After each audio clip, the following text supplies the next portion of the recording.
Tai ką, šiandien yra antradienis, atvažiavom į spotą, vakar naktį viską pasiruošėm.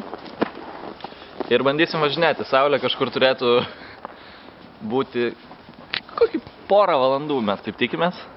Ir tikimės per tą laiką padaryti viską, ką mes čia esam suplanavę. Ir, nežinau, pasižiūrėkit.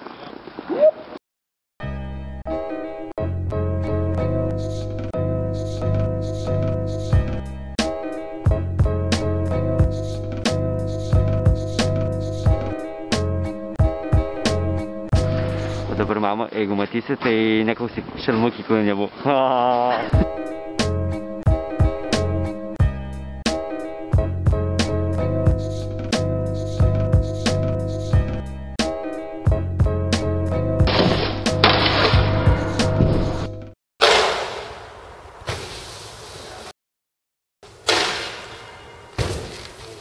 Pirmoje vietoje mes visai neblogai pasifilmavom šiandien, iš tikrųjų.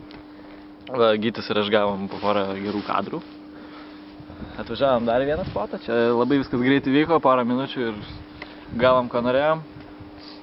Saulė, kaip ir sakiau, buvo porą valandų, nedaugiau tikrai, tai viską suspėjom, viskas gerai, sutvarkėm po savęs, ne viską, aišku. Ir viskas, mūsų diena baigta 3:30 ir viso gero.